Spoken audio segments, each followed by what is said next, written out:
Hello everyone. Hello students. Hi students. Today we are going to learn about company law. Company law and Companies Act 2013. It is very important to learn company law for managers, for business aspirants, for BBA, MBA, BCom and MCom students. So what is the relevance of learning company law? So if you are in a management field, you can learn management subjects. When you are learning management subjects, you should have to learn law also, because especially business law, because after your course you have definitely go to a company for working. So you might be start from a low level and come to a mid level and to the top level. So from the bottom level itself, you have to know about what exactly company law, how to sign a contract, how to get into a contract, what is mean by subscription of a memorandum of association, who is the subscribers, what is shares, different types of shares. So what's the difference between public company and private company and other kinds of company. So let's look on to what exactly company law and the act provided here. So in this um, chapter, we are going to learn about New Company Act 2013, salient features of the Amendment Act, the definition of a company, meaning of a company, then characteristic of a company, advantage of incorporation, and disadvantage of incorporation as well. So why the new act? So erstwhile, it was again Companies Act 1956. In 2013, the Companies Act has been amended and changed it into 2013, and some addition and deletion has happened in the existing company law. So to meet the changed national and international economic environment and to further accelerate the expansion and growth of Indian economy. So that is the reason why company law has again enacted instead of amendment. By section 465 of the Companies Act 2013, the Companies Act 1956 was replaced. What is the salient features of an amendment act? First one is the figure of minimum paid up capital was deleted. It was, for a private company it was 1 lakh, and for a public company it was 5 lakh. So in 2013 Companies Act, it has been deleted. So second one is the requirement of common seal is made optional. Erstwhile, in Companies Act 2013, before Companies Act 2013, company seal is again mandatory. In Companies Act 2013, common seal was required for a company to provide various authorizations and attestation on behalf of the company. The requirement for common seal um, has now been made optional, and the director's sign is acceptable in lieu of the common seal of the company. The third one is section 11 of Companies Act 2013 is omitted. So section 11 was like a requirement of filling of documents with registrar before commencing business is dispensed with. So as per section 11 of Companies Act 2013, a company having a share capital could not start any business or exercise any borrowing powers unless a declaration is filed with the registrar by a director that every subscriber to the memorandum has paid the value of the shares agreed to be taken by him. And the second option was the paid up capital of the company is not less than 5 lakhs in case of public and 1 lakh in the case of private company. So section 11 has been omitted. And what exactly fourth one? Stringent penalty for company inviting or accepting deposit without prior permission from the regulatory authorities. The last one is again, dividend cannot be declared by company running at loss. The Companies Amendment 2015 has inserted a fourth provision to section 123 subclause 1 to the effect that no company shall declare dividend unless carried over previous losses and depreciation not provided in previous year or years are set off against profit of the company for the current year.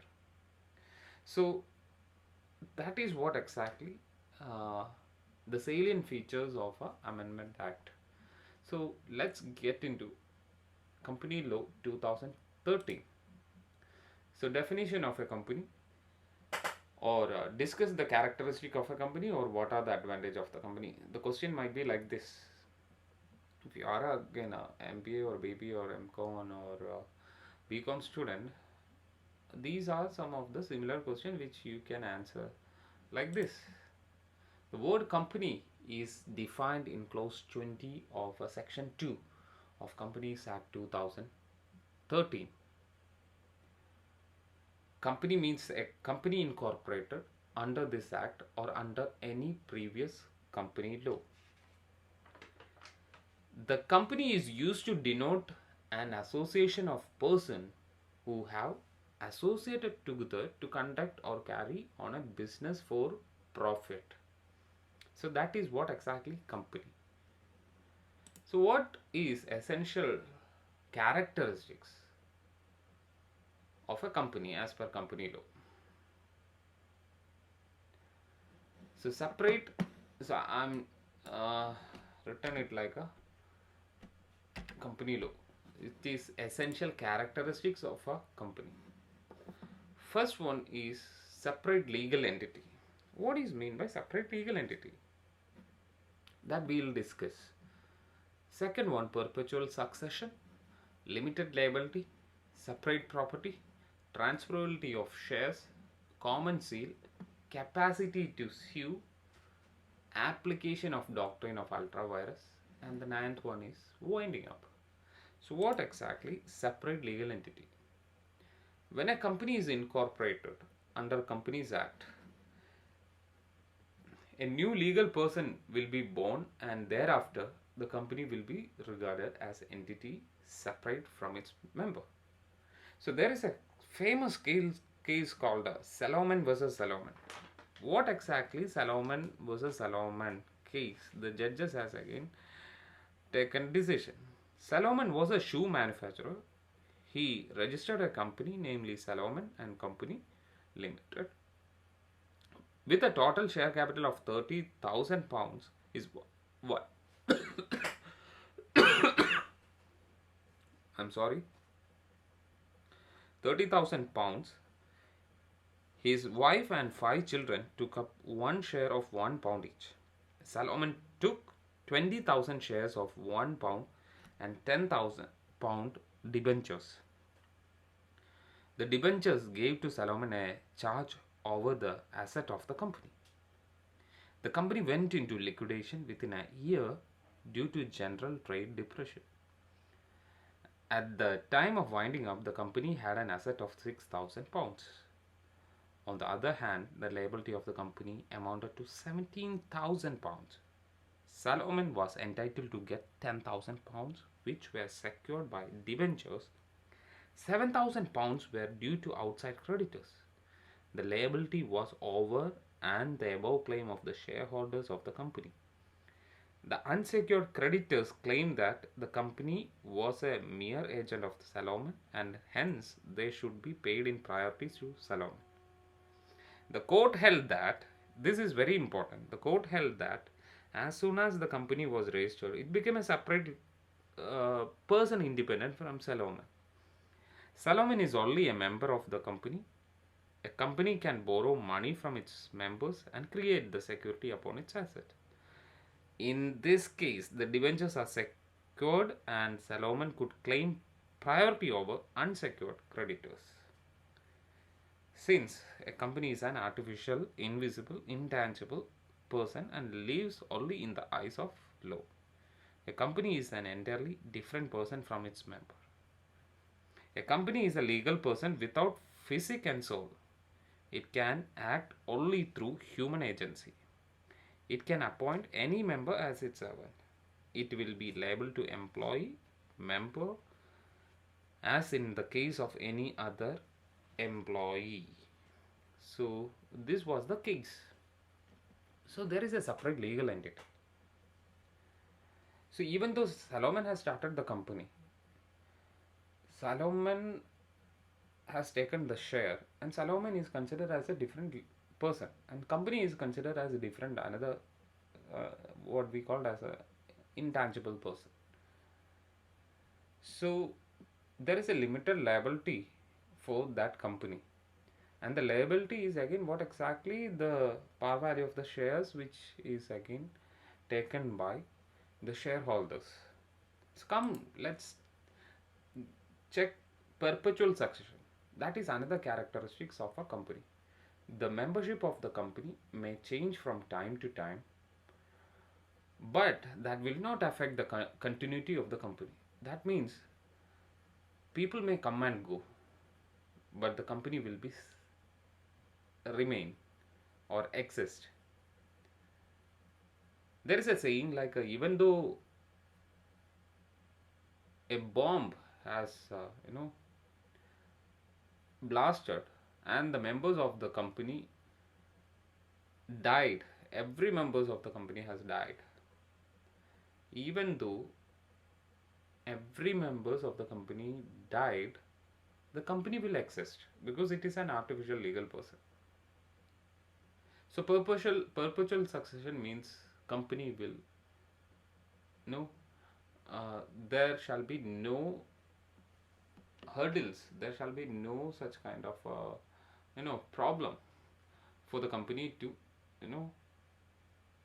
endure its journey, even though the people will come and go. So come, let's check into next characteristics. Limited liability. The limited liability may be limited by shares or by guarantee. If the company registered with limited liability, the liability of the members will be only to the extent of the face value of the shares which are held by them or the amount guaranteed by them.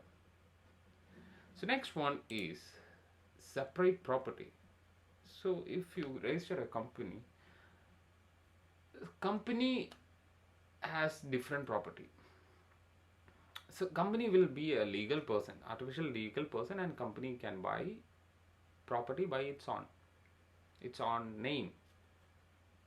It can acquire, own, enjoy or dispose of property in its own name, although the capital of the company as is contributed by its shareholders. They are not joint owners of a company property. Never. Company has companies legal rights to buy property, to enjoy, to dispose of the assets, and the returns can also be saved in the name of a company. Next one is transferability of shares. The share of a public company are freely transferable, and a shareholder can sell his share in a public company in the open market. So that's the advantage of a public company. For a private company, it shall not be possible. That we will learn in another session. Difference between public company and private company. So next one is common seal. In 2013, Company Laws Act, common seal is not mandatory. See what exactly common seal. In England, the possession and use of company seal by company is avoided by Companies Act 1989. But in India, before the Companies Amendment Act 2015, had to have common seal.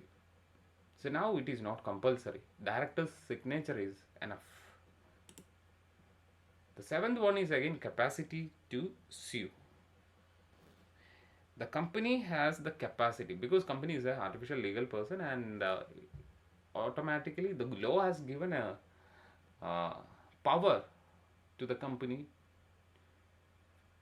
as like a capacity to sue and to be sued in its own name. Let's check the eighth point, application of a doctrine of ultravirus. What exactly ultravirus means? Beyond the scope of the limit. So memorandum of association is something what we call as a preamble of a company. It's the same like a preamble of the constitution defines what exactly uh, the the inner pages has mentioned, what exactly the article has mentioned, how the article should be framed, everything which is in the preamble. Memorandum of association of the company having an object clause. Have an example, a company which is again located and will serve only in India, it should have to serve or run its business only in India. If it is starting outside India without making any prior amendments to memorandum of association, then it is called as ultra vires. That is again, company is again running beyond the scope of the limit. So application of doctrine of ultra vires is also there. That is also an element of a company. What next is again winding up of a company. That is the last one, last feature of a company. In order to terminate the function of the company, special winding up procedure is again prescribed by law. The company will cease to be in existence only by its compliance. So there are different kinds of winding up. So voluntary winding up and winding up by law. So that we will learn in another video. Next one is disadvantage of a incorporation, or it is called as doctrine of lifting of corporate veil. What do you mean by veil? Veil is none other than mask. The meaning of veil is mask. So we are going to learn about the disadvantage of incorporation. Lifting of corporate veil. This is a sure question for professionals. What exactly lifting of up of a corporate veil is again none other than you will lose your company, protection.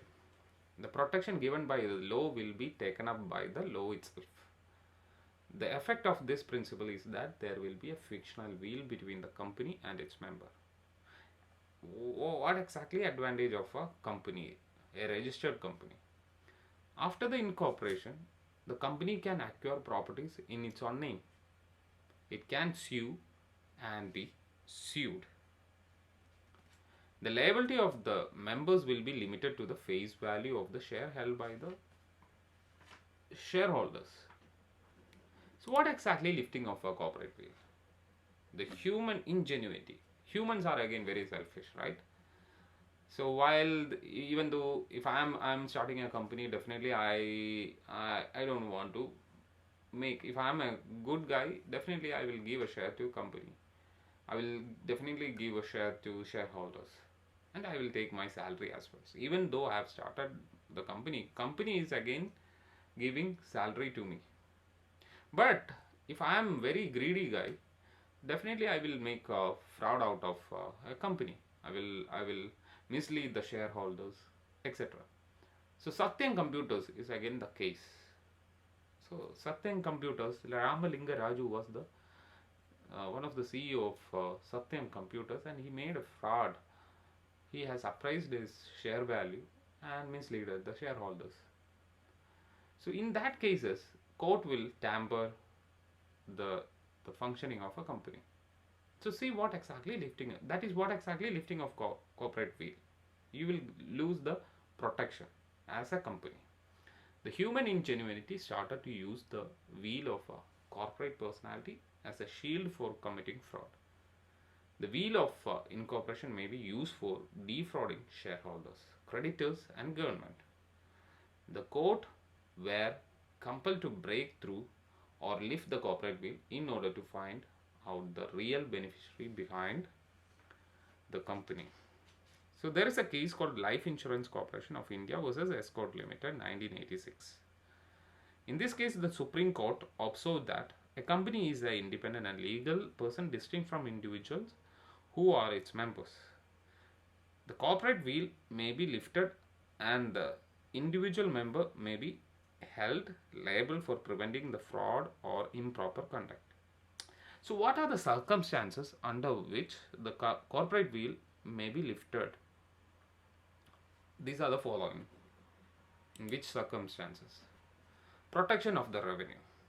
The corporate entity of a company is used for tax evasion. So, definitely. Tax evasion is again, it's a regular thing. So some people may start company for evading the tax. The court may ignore the corporate entity of the company, and court will tamper what exactly happening inside. The Supreme Court in Jugilal versus Commissioner of Income Tax held that the corporate entity of the company will be disregarded when the name of the company is used to circumvent tax obligation. Second one is prevention of fraud or improper conduct. So actually legal personality of a company may be disregarded by the court in the interest of justice. The machinery of incorporation is used for some fraudulent purpose like defrauding creditors or avoiding specific performance of contract or defeating law. The court may disregard the legal personality of the company. Third one is company is a sham. You may have the name of you may have friends having the name sham. It's not that sham. Sham means fraud. The court will lift the corporate wheel of the company if it is a mere clock or sham. If the name of an incorporated company is used to avoid contractual obligation or to defraud the members or creditors of the company, the court may disregard the legal personality of the company. Disregard means lift the corporate wheel, I mean the corporate status of a company. The last one is determination of a character of a company. A company was, in order to determine the character of a company, that is whatever it is, enemy or not, the court may lift the corporate wheel. So there is a case called Damier Company Limited versus Continental Tire Rubber Co. It was in 1916.